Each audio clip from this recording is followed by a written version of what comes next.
Bonjour, chers amis téléspectateurs et téléspectatrices de Aksharab International TV. Soyez les bienvenus sur notre rubrique Au cœur de l'entreprise. Au cœur de l'entreprise, c'est une rubrique qui passe sur votre chaîne Aksharab International TV tous les lundis et tous les jeudis. Et nous voici dans une capsule où nous allons parler entrepreneuriat, nous allons parler innovation, nous allons parler créativité.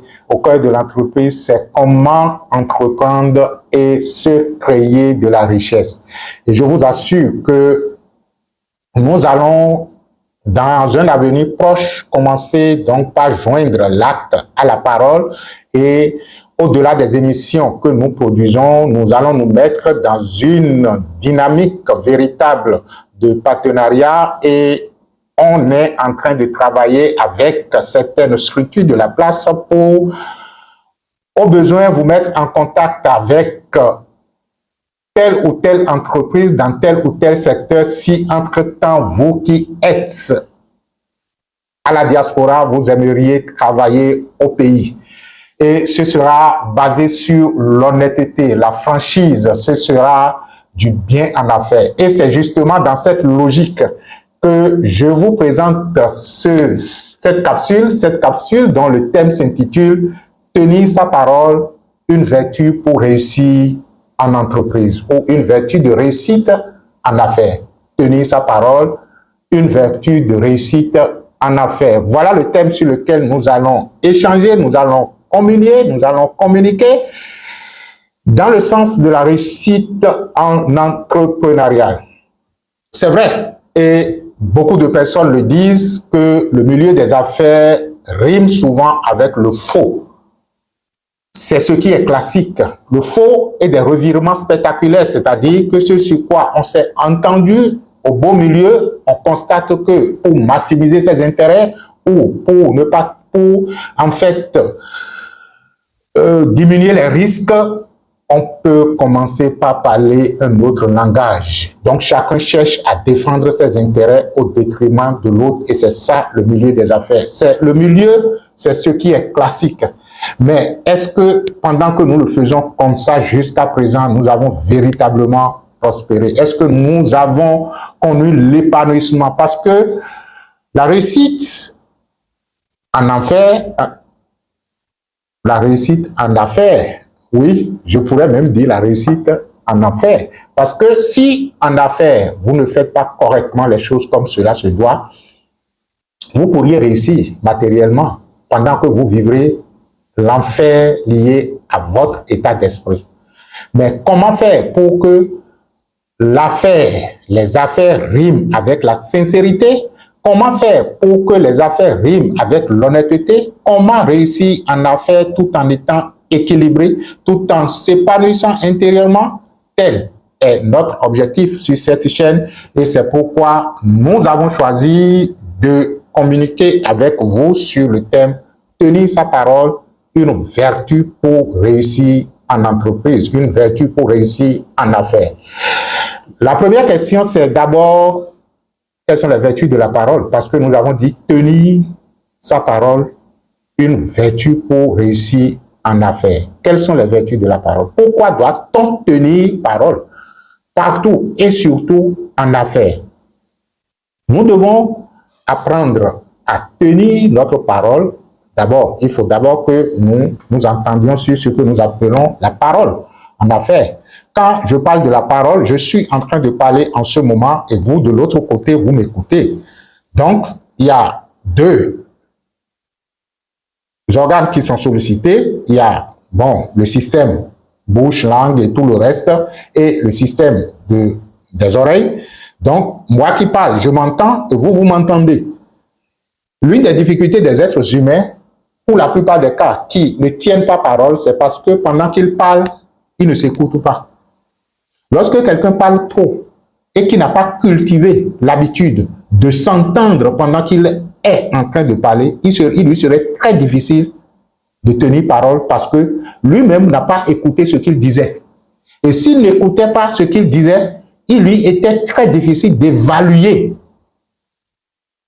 ce qu'il il était en train de dire, ce qu'il était en train de prendre comme l'engagement. Je pense que ça fait partie des choses que les constitutionnalistes doivent écrire dans leur constitution, hein, parce que, bon, je parle des affaires, mais l'un des milieux dans lesquels la parole, la sacralité de la parole est le plus bafouée, c'est justement le milieu politique aussi, hein. Nous, on n'est pas des politiciens, on est juste des éveilleurs de conscience. Donc, je viens en affaire pour dire, la parole est un moyen de communication.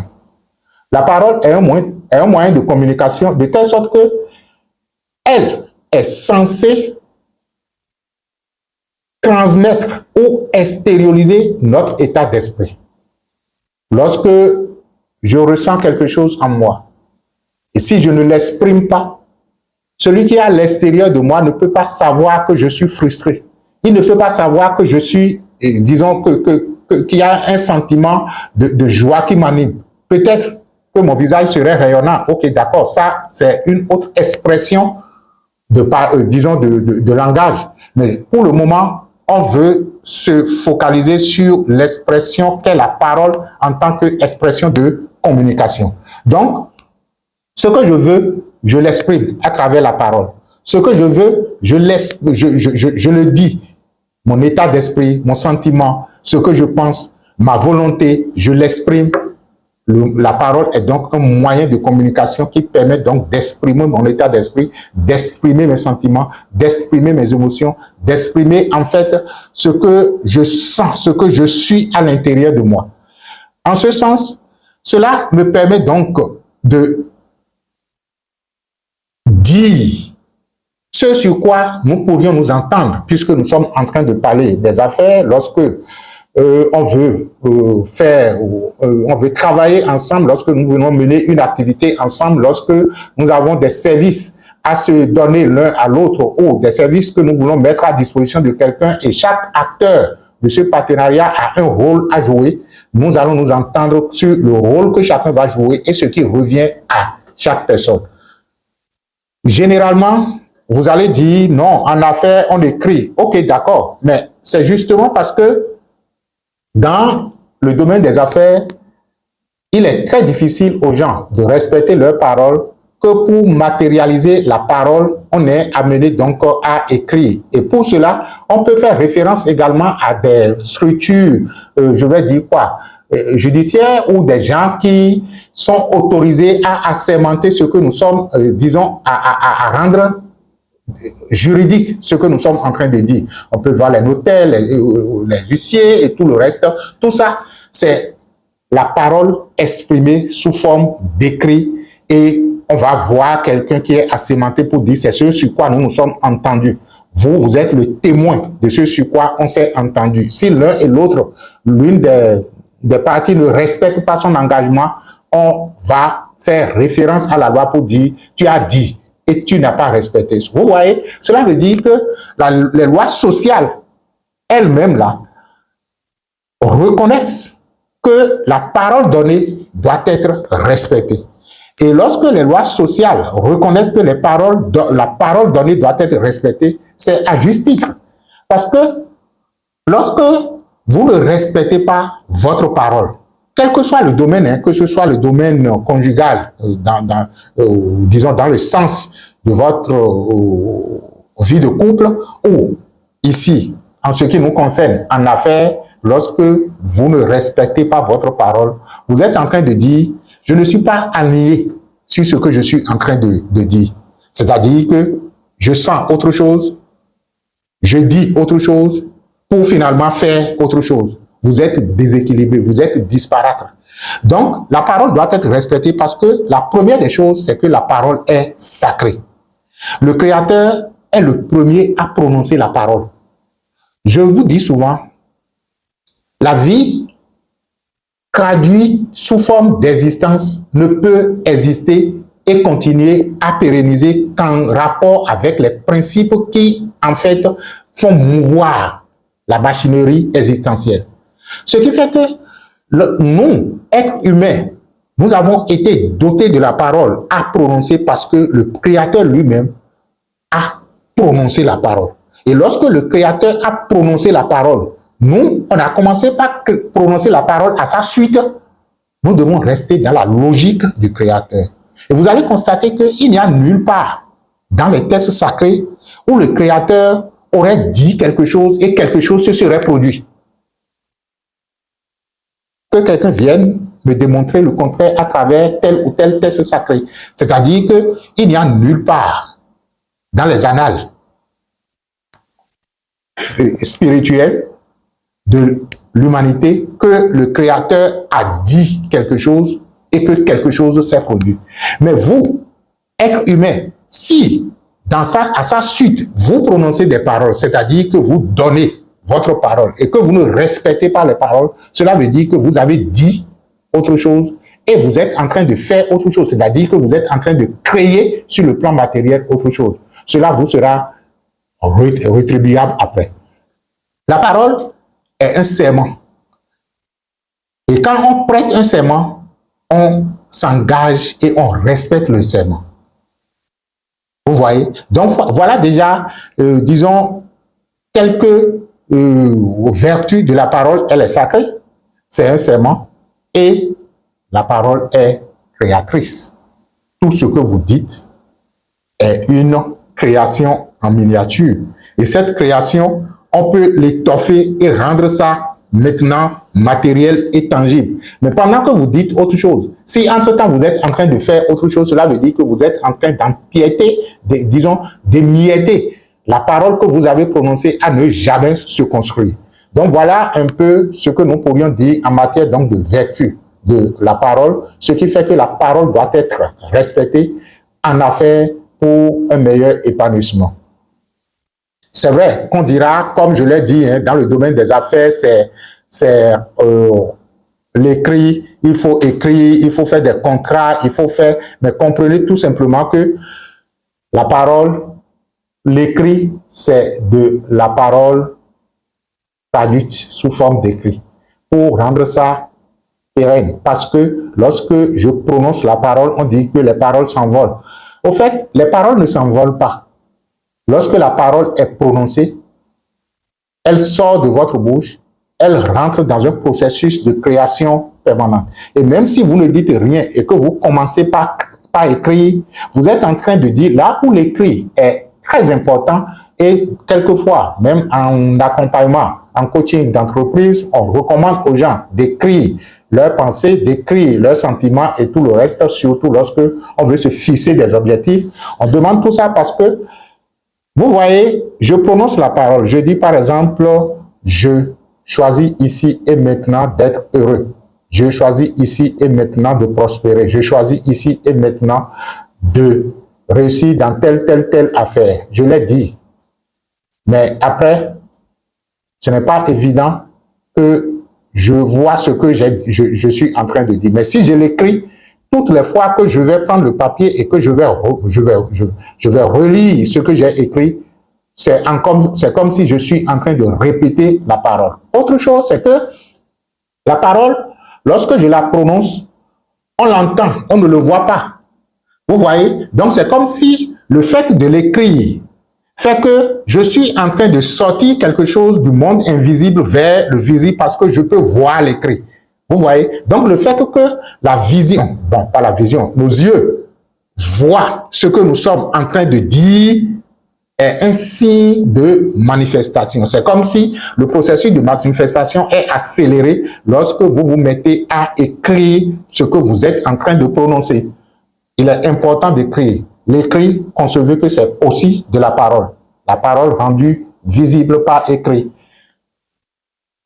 Mais en quoi la parole peut-elle, du moins, en quoi le non-respect de la parole peut-elle déséquilibrer quelqu'un? Parce que c'est vrai que je l'ai déjà abordé. Hein. Ce qu'il faut comprendre, c'est l'être humain est un mécanisme composé de plusieurs parties qui, en fait, s'entremêlent et s'enjancent pour composer le tout. J'avais déjà fait une émission ici où j'ai fait une description de ce qu'on pourrait appeler le monde, je vais dire même le monde mental, le monde émotionnel et le monde physique. Mais ce avec quoi nous sommes souvent en relation, c'est le monde physique, le monde visuel que nous voyons, que nous touchons et tout le reste. Mais je vous dis, autant vous êtes dans un monde matériel, tangible, physique, où vous pouvez déplacer les choses, où vous pouvez avoir quelqu'un avec qui vous allez parler, où vous pouvez avoir un texte que vous allez lire, autant vous êtes également dans un monde émotionnel, dans un monde sentimental, où les choses aussi sont réelles et déplaçables dans leur monde. Ce n'est pas parce que je ne suis pas à Paris et que je suis actuellement à Cotonou en train de vous parler que je vais nier l'existence de Paris. Et ce n'est pas parce que vous êtes à New York que vous allez nier l'existence du mouvement des gens à Cotonou. Ça se passe exactement en vous comme ça. C'est-à-dire que sur le plan des sentiments et des émotions, dès lors que vous ressentez quelque chose ou vous rejetez quelque chose, c'est que vous êtes en train de mettre en mouvement tout un tas d'objets ou d'événements. Aussi bien que cela se passe dans le monde des idées. Donc, également dans le monde des idées, c'est vos idées en interaction avec d'autres idées dans le monde des idées. Comme dans le monde physique, votre corps peut être en interaction avec d'autres corps dans le monde physique. Dans le monde des idées, vos idées sont en interaction avec d'autres idées pour pouvoir, disons, s'affiner. Et c'est pourquoi vous allez constater que la guerre aujourd'hui que nous menons, je dis que nous, c'est-à-dire que l'humanité mène contre elle-même et que les pays mènent contre d'autres pays en matière de suprématie, c'est d'abord la guerre des idées. C'est est-ce que nous arrivons à faire prévaloir nos conceptions? Est-ce que nous arrivons à faire prévaloir nos idées? Dès lors que quelqu'un avec vous arrive donc à faire prévaloir ses idées, ses pensées, ses perceptions sur vous, vous devenez un objet de, je ne veux pas dire esclave, mais vous devenez quelqu'un qui vit sous lui. Ça se comprend? C'est vrai que nous réclamons tous une autonomie de pensée, une autonomie de liberté, une autonomie de ci ou de ça. Mais observez-vous très bien pour voir si vous avez véritablement cette liberté psychologique de pouvoir décider et de prendre des décisions et d'agir dans le sens de votre épanouissement. Bref, c'est juste pour nous amener à comprendre que le monde des idées est également un monde réel. Et lorsque vous pensez quelque chose, lorsque vous ressentez quelque chose et lorsque vous exprimez quelque chose, cela vous détermine. Cela dit que c'est ce que vous êtes. Ce qui fait que je ne peux pas dire, c'est-à-dire je ne peux pas penser, sentir et dire ce que je suis pour finalement ne pas respecter. Parce que avant même que je ne commence par respecter, avant même que je ne respecte pas ce que j'ai dit, j'ai déjà commencé par être autre personne. Nous avons une activité que nous voulons mener. Nous avons déterminé le champ d'action de chaque personne et j'ai dit, voilà ce que moi je vais faire, voilà ce que je vais apporter.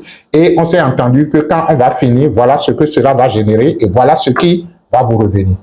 Mais le papier est fait ou la parole est prononcée, mais par la suite, moi, je commence par me comporter autrement. Ce que je devrais apporter, je n'apporte plus. Ou j'apporte la moitié de ce que je devrais apporter. Et c'est peut-être pas moi que le fruit de l'ensemble passe. Et ce qui me revient, je prends et je ne donne pas à l'autre ce qui lui revient.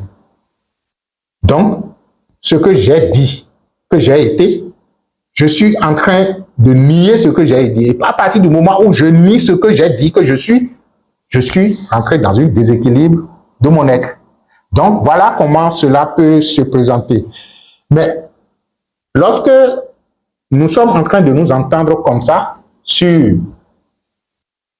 dans un contrat sur une activité ou un service que nous devons nous fournir mutuellement pour avoir une récompense à partager, nous sommes en train de construire un avenir. Et dans l'avenir, qui sera le présent dans lequel je ne vais pas respecter ce que j'avais dit que je vais faire, c'est comme si je suis en déséquilibre avec mon passé. Or, c'est ce passé qui a construit le présent que je suis en train de vivre. Écoutez-moi très bien. En affaires, nous nous sommes entendus sur tant. Les hommes sérieux et ceux qui veulent s'épanouir durablement, c'est des gens qui respectent leur engagement. Donc, c'est ce sur quoi on s'est entendu qui a amené ou qui amènera le futur, qui sera le présent dans lequel je serai en train de nier. Donc, c'est comme si je prends le fruit de quelque chose, mais je nie la totalité de la chose. Vous voyez, c'est comme si je suis en train de boire à une source et je dis, non, je ne suis pas en train de boire, ou du moins, je ne bois pas à cette source. Ce n'est pas cette source qui est en train de me désaltérer. Je serai en conflit avec moi-même et cela va me déséquilibrer. Donc, on dit généralement que, en fait, le présent est la fille du passé, le futur est le fils du présent. Donc, le futur qui sera le présent dans lequel je serai en train de nier le passé qui a donné naissance à ce présent est un empoisonnement dans lequel je vais me mettre. Vous allez dire oui, il y a beaucoup de personnes qui agissent comme ça. Ils amassent des fortunes et par la suite, c'est eux qui sont riches et nous, on est là à faire la vertu. Non, vous avez vu qu'ils ont amassé des fortunes, mais vous ne savez pas ce qu'ils vivent. Donc, vous ne pouvez pas apprécier quelque chose sans véritablement vivre, sans véritablement voir tous les aspects de la chose. De toutes les façons, il vaut mieux pour soi d'être honnête. Si, entre-temps, vous allez dire oui, à des moments donnés, on s'entend sur des choses et au bout du chemin, réunissez-vous et réentendez-vous. La nature prendra en compte le fait qu'il y a eu un contexte qui n'a pas favorisé ce que vous êtes, ce sur quoi vous vous êtes entendu et vous vous êtes réunis encore pour prendre de nouveaux engagements. Donc voilà l'idéal à faire, que les uns et les autres se retrouvent encore pour pouvoir donc prendre de nouveaux engagements. Mais comment peut-on tenir sa parole en affaires si l'on veut gagner de plus en plus et que l'on veut sauvegarder ses intérêts? C'est l'une des questions. Nous voulons gagner toujours plus en affaires, mais qui vous a dit que c'est gagner plus sur une partie qui vous fait prospérer? Et si ce que vous devriez gagner aujourd'hui, que vous pensez être plus, vous en prenez la moitié et que vous en gagnez sur de longue durée? On ne mène pas cette réflexion. J'ai dit la fois passée à un ami pour dire, mais si vous travaillez avec quelqu'un que vous estimez que, bon, avec celui-là, je peux avoir, par exemple, assez de clientèle, mais le gain que j'ai, c'est partagé. Supposons un instant que sur le produit ou le service, vous avez un bénéfice net de 10 000 francs. Et vous dites, si je partage avec lui, lui va prendre 6 000, moi je vais prendre 4 000. Or, c'est moi qui amène le produit. Et compte tenu du fait qu'il a une clientèle assez fournie et il fait ci ou il fait ça, c'est un exemple que je donne, hein, il me dit qu'il va me prendre ci. Mais si vous devez gagner 10 000 et que vous n'avez que 100 personnes et qu'à travers lui, vous aurez 1 000, 2 000 ou 3 000 et sur de longue durée, je pense que l'intelligence choisirait tout simplement de gagner 4 000 sur de longue durée avec beaucoup de personnes que de gagner 10 000 francs avec très peu de personnes et sur de courte durée. C'est juste une, disons, intuition que je vous suggère. Si cela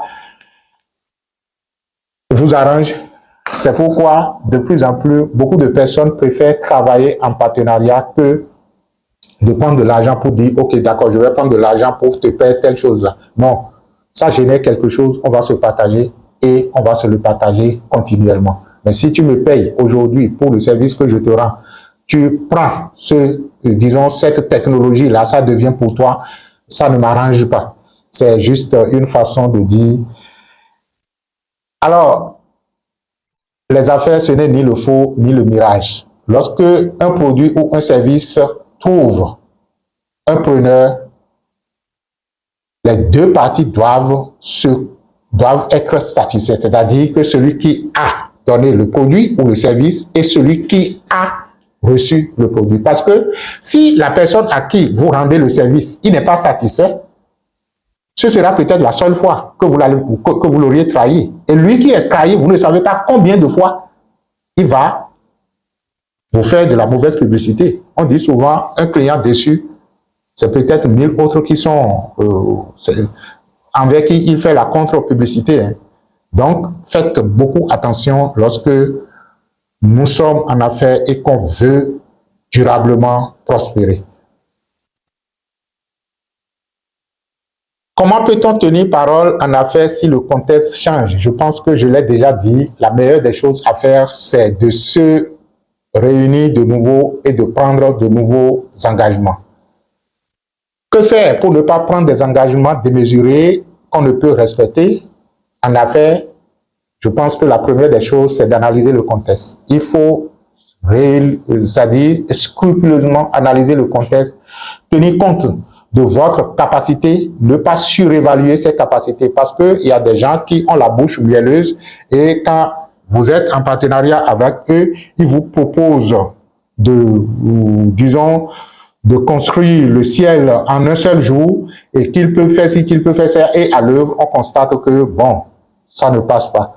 Il faut analyser le contexte, ne pas surévaluer ses capacités, être soi-même devant son partenaire d'affaires. Être soi-même, c'est ne pas dire ce que vous n'êtes pas, de ne pas dire que vous allez faire ce que vous ne pouvez pas faire. Être soi-même, soyez vous-même. Lorsque vous êtes vous-même et que vous êtes sincère, vous trouverez naturellement le partenaire sincère avec qui vous allez travailler. Et enfin, tenir compte de l'autre et ne pas l'amener à prendre des engagements irréalisables. Oui, c'est vrai aussi que dans la recherche de mes intérêts, je peux pousser l'autre à prendre des engagements qu'il ne peut pas respecter parce que moi, je veux plus et pendant que je veux plus, je veux lui faire plus qu'il ne peut. Et si dans ce contexte, lui-même, il n'a pas été vigilant et qu'il a donné son OK pour les choses que je lui propose, les actions que je lui propose de faire, les, disons, engagements à prendre. Et s'il dit oui, par la suite, il ne peut pas, c'est bien dommage pour nous tous. L'affaire, c'est en fait le prolongement de notre cœur.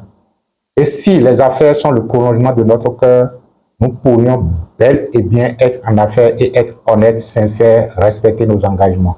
Rien ne nous dit d'aller plus qu'on ne peut. La vie, ce n'est pas le plus, mais la vie, c'est l'équilibre, le juste milieu. Être, soit, dire ce que l'on est et dire ce que l'on peut faire, ça nous permet de respecter nos engagements en affaires. Au cœur de l'entreprise, c'est le terminus pour cette capsule et on se revoit très prochainement dans une autre capsule. Bye bye, nous sommes ensemble pour la prospérité et l'épanouissement. Que la bénédiction soit.